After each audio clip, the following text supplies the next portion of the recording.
अब हमने कुछ स्टेजेस के बारे में देखना है कि स्टेजेस कौन कौन सी होती हैं डिकम्पोजिशन के अंदर। सबसे पहले आता है हमारे पास स्टेज 1, और स्टेज 1 का नाम है स्किन डिस्कलरेशन।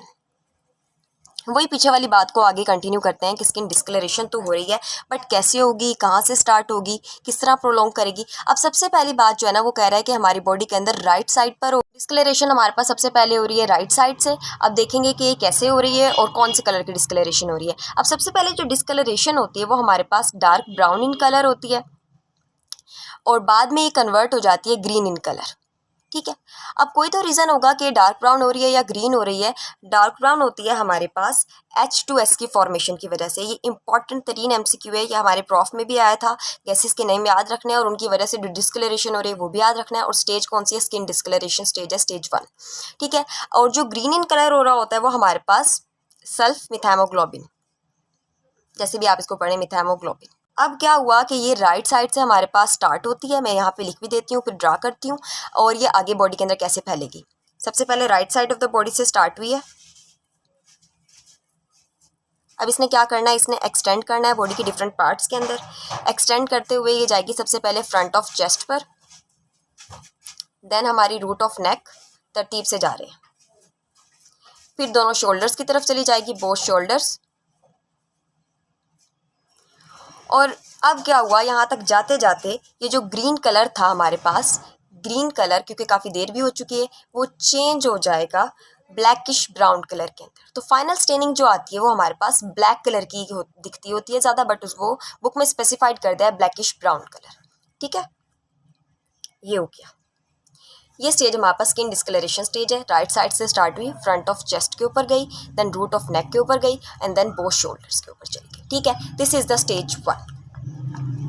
आगे हमने पढ़ना है स्टेज 2 को। हमारे पास स्टेज है स्टेज 2, मार्बलिंग कहते हैं इसको, डिस्टेंशन कहते हैं। अब वो एरिया जो कि डीकलराइज हो गए हैं, वहाँ पर मौजूद जो वेन्स होती हैं वो प्रोमिनेंट हो जाती हैं। ठीक है, प्रोमिनेंट प्लस विजिबल हो जाती हैं।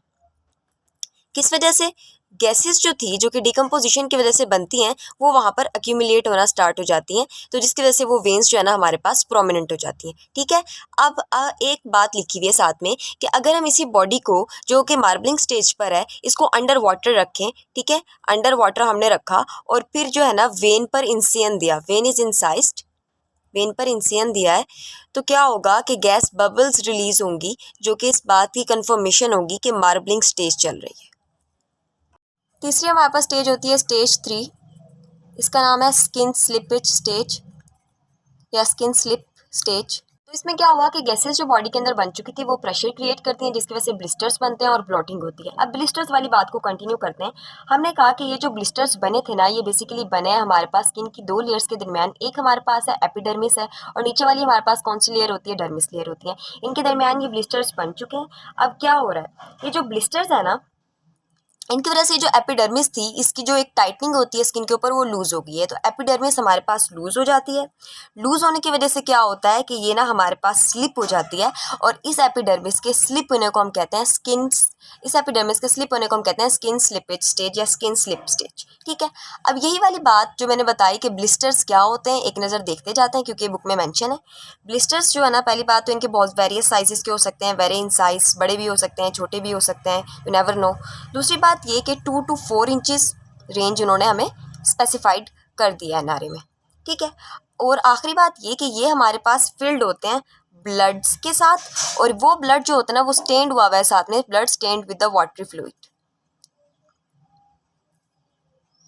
बुक में ऐसे ही लिखा हुआ है कि ब्लड भी है और वाटरी फ्लूइड भी है। तो ये blisters very in size 2 to 4 inches filled with the blood, और जब ये फटेंगे ना, व्हेन दे बर्स्ट आउट, तो ये जो बेस थी नीचे वाली उसको मॉइस्ट करके छोड़ेंगे। ठीक है, पर कोई वाइटल रिएक्शन शो नहीं करेंगे, नो वाइटल रिएक्शन। फोर्थ आ जाती है हमारे पास स्टेज फ्लोटिंग स्टेज। ठीक है, ये गलती कर गई, अंदर भी यही वाली बात आ जाती है कि हमारे पास जो गैसेस हैं वो गैसेस क्या कर रही हैं, अक्यूमुलेट हो जाती है हमारी बॉडी के अंदर। अब कहाँ कहाँ अक्यूमुलेट हो रही है और क्या इफेक्ट आ रहे हैं वो देख लेते हैं। अक्यूमुलेट इन द बॉडी, पहली बात तो ये सबसे पहले जाएंगे हमारी स्किन पर। दूसरा ये हमारे पास हमारे फेस को भी ब्लो अप करेंगी। फेस के अंदर क्या करवा रही हैं, पहली बात तो ये कि फेस में हमारे पास puffiness of the skin, puffiness of the eyelid, eyelid की पफीनेस हो जाएगी। साथ में जो प्रोटीन हो जाएगी टंग की, प्रोटीन ऑफ टंग, ये दो चीज़ें आ जाती हैं। इसके अलावा ये केसेस हमारे पास स्टमक की डिस्टेंशन करवा देती हैं, स्टमक में अक्यूमुलेट हो जाती हैं। चौथा हमारी इंटेस्टाइन के अंदर अक्यूमुलेट हो जाती हैं। और पांचवी बात है, ये मेल के अंदर स्क्रोटम में भी एक्यूमुलेट हो जाएंगे और उसको भी स्वेल करवा देंगे। अब इसका क्या इफेक्ट होता है, गैसेज, जाहिर सी बात है जितनी ज़्यादा हमारी बॉडी के अंदर, कैडेवर की बॉडी के अंदर जो है ना गैसेज हो रही हैं, तो वो प्रेशर क्रिएट कर रही हैं। और उस प्रेशर की वजह से क्या हो रहा है, उस प्रेशर की वजह से अब जैसे इंटेस्टाइन है तो फीकल मैटर जो होगा ना, जो भी मौजूद होगा उस वक्त कैडेवर के अंदर, वो पुश्ड आउट हो जाएगा बाहर की तरफ through the anus, pushed out through anus. एक पॉइंट तो हमारे पास ये हो गया कि फीकल मैटर बाहर चला गया। दूसरा पॉइंट हमने ये पढ़ना था कि अगर कोई ग्रेविड यूट्रस है तो जो फिटस है उसके अंदर, उसको भी बाहर निकाल देगा गैसेस का pressure, faeces also pushed out. और तीसरी बात ये होगी कि ये पूरी बॉडी के ऊपर एक तो एक्सटर्नल डिस्कलरेशन भी अब अपेयर होना शुरू हो जाएगी, डिस्कलरेशन प्लस फेस जो है ना ब्लो अप हो जाएगा और इसकी जो है ना फेशियल रिकॉग्निशन नहीं हो पाएगी, फेशियल रिकॉग्निशन नहीं होगी। ठीक, एक बात कि फेस के ऊपर जब ये गैसेस प्रेशर जनरेट करेंगी ना, तो फेस में से जो है ना ब्लड आना स्टार्ट हो जाएगा नोज से प्लस माउथ से। ठीक है, ये भी ब्लोटिंग स्टेज का ही एक पॉइंट है। 5 आ जाती है हमारे पास बर्स्टिंग स्टेज। बर्स्टिंग स्टेज नाम से ही जाहिर है कि बर्स्ट आउट हो जाएंगी अब चीज़ें।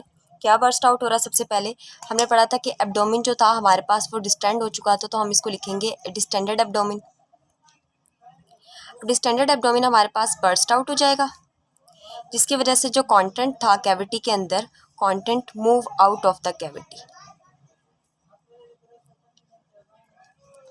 ठीक है, और जो इंटरनल ऑर्गन्स हैं उनके अंदर चेंजेस आते हैं और उसको एक प्रॉपर तरतीब से लिखा गया है, उसको हम वैसे ही देखेंगे, इंटरनल ऑर्गन चेंजेस, या इसको ऐसे हेडिंग दी गई है बुक के अंदर, order of decomposition of internal organ, order of decomposition of internal organ.